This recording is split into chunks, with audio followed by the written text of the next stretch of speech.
ఎవరి కోసం జరుగుతున్నాయి? దేశంలో ఉన్న 150 కోట్ల మంది తలరాతని మార్చడానికి, దేశంలో ఉన్న 180 కోట్ల మంది విధిరాతని మార్చడానికి, మన బ్రతుకుని మార్చడానికి జరుగుతున్న పార్లమెంట్ ఎన్నికలు. కానీ గత 70 ఏళ్లుగా జరుగుతున్న పార్లమెంట్ ఎన్నికల ద్వారా ఎంతో మంది ప్రధానమంత్రులయ్యారు, ఎన్నో పార్టీలు అధికారంలోకి వచ్చినాయి. కానీ మన సమస్యలు, మన కన్నీళ్లు, మన బాధలు పరిష్కారం కాలేదు. ఎందుకో తెలుసా? ఎందుకు పరిష్కారం కాలేదో తెలుసా? మనల్ని బాధ పెట్టినోడే పార్లమెంటులోకి పోతే, మనల్ని దోపిడీ చేసిన దొంగే పార్లమెంటులోకి పోతే, మన భూమిని కాజేసినోడే పార్లమెంటులోకి పోతే, మనకి ఓటు హక్కు రాకుండా చేసినోడే పార్లమెంట్లోకి పోతే, లక్షల ఎకరాల భూములకి భూస్వామ్య పార్లమెంట్లోకి పోతే, లక్షల కోట్ల అధిపతులే పార్లమెంటులోకి పోతే, మనల్ని దొంగతనం చేసి మనల్ని దోపిడీ చేసినోడే పార్లమెంటులోకి పోతే మన కన్నీళ్లు, మన సమస్యలు ఎవడు పరిష్కరిస్తాడయ్యా?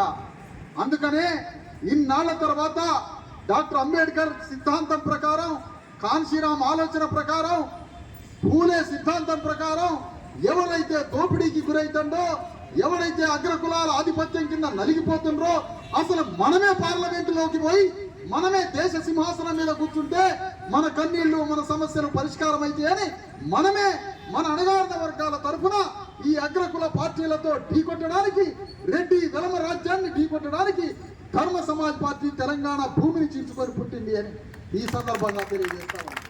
ఎక్కడికి పోయినా, ఏ పార్లమెంటుకు పోయినా రెడ్లే పోటీ చేస్తారట, వెలమ దొరలే పోటీ చేస్తారట, కమ్మ దొరలే పోటీ చేస్తారట, కరణం దొరలే పోటీ చేస్తారట. 540 పార్లమెంట్ స్థానాలుంటే అంబేద్కర్ రిజర్వ్ చేసిన ఎస్సీ ఎస్టీ స్థానాలు తప్ప మొత్తం అగ్రకులాలే పోటీ చేస్తారట. మరి అగ్రకులాలే పోటీ చేస్తే నేను అడుగుతున్నా, అగ్రకులాలే పోటీ చేస్తే మీకు సిగ్గు శరం ఉంటే బీసీ ఎస్సీ ఎస్టీల ఓట్లు అడగబాకండి. మీకు శరం ఉంటే మా ఓట్లు ఎందుకు అడుగుతున్నారంటనా? మేము పార్లమెంటులో మాకు స్థానం ఇవ్వనప్పుడు, రాజ్య సింహాసనం మీద మాకు స్థానం ఇవ్వనప్పుడు, పరిపాలించే రాజులుగా మమ్మల్ని నిలబెట్టినందుకు మా ఓట్లు ఎందుకు అడుగుతున్నారని ఈ సందర్భంగా ప్రశ్నిస్తున్నా. ఇక్కడ పోటీ చేస్తున్నాడు ఒక బండి సంజయ్ అని బీజేపీ పార్టీ. ఆయన ఒకటే మాట్లాడుతున్నాం, అయ్యా పార్లమెంటులో నువ్వు పార్లమెంటు సభ్యుడిగా ఉన్నావు కదా, పార్లమెంటులో బీసీలకి చట్టసభల్లో రిజర్వేషన్ కావాలని నువ్వు ఎందుకు పోరాడలేదు?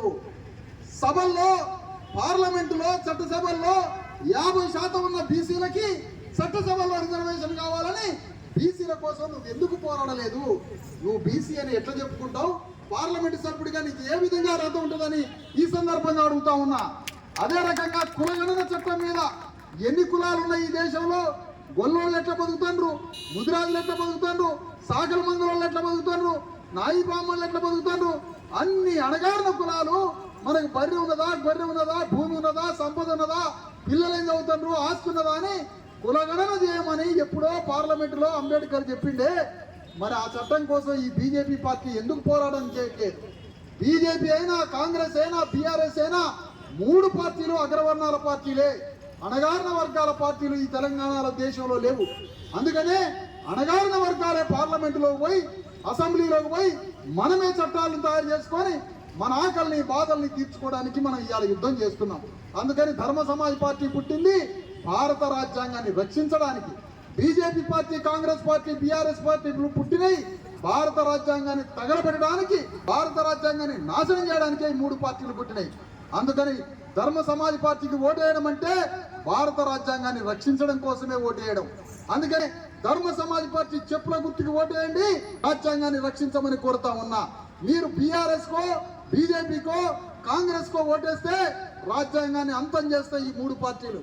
రాజ్యాంగాన్ని రక్షించి మన అభ్యర్థిని పార్లమెంటుకు పంపిస్తే దేశంలో ఉన్న 100 కోట్ల మంది పేదలకి విద్యా హక్కు కోసం అందరూ ఉచితంగా ప్రభుత్వమే మొత్తం మన బిడ్డలు ప్రభుత్వమే చదివించేటువంటి గొప్ప చట్టాన్ని పార్లమెంట్లో తీసుకొస్తాం. మన అభ్యర్థిని పార్లమెంట్లో పంపిస్తే 50 కోట్ల మంది రోడ్ల మీద ఉన్నారు, పని లేక, ఉపాధి 50 కోట్ల మంది ఉపాధి లేని ప్రజల కోసం పార్లమెంట్లో బిల్లు కోసం పోరాడతాడు. అదే మన అభ్యర్థి పార్లమెంట్లో పోయే కులగణన చట్టం కోసం పోతే వర్గీకరణ, ఎస్సీ రిజర్వేషన్ల వర్గీకరణ బిల్లు కోసం పోరాడతాడు. మన అభ్యర్థులే పార్లమెంటు ధర్మ సమాజ్ పార్టీ అభ్యర్థులు పార్లమెంట్ లోకి పోతే మహిళా బిల్లు మరి మహిళా బిల్లులో ఉపకోటా కోసం ఎస్సీల ఉపకోటా కోసం బీసీల ఉపకోటా కోసం మహిళలు పార్లమెంట్ లో అడుగు పెట్టాలని అభ్యర్థి పోరాడతాడు. కులగణన చట్టం కోసం చట్టసభల్లో బీసీ రిజర్వేషన్ల కోసం మహిళా బిల్లుల ఉపకోటా కోసం వర్గీకరణ బిల్లు కోసం విద్య పని కోసం అందరి హక్కుల కోసం పార్లమెంట్ వేదిక ధర్మ చెప్పుల గుర్తు మీద ఓటేయండి, రాజ్యాంగాన్ని రక్షించండి. అగ్రవర్ణ పెట్టుబడిదారి ఆధిపత్యం మీద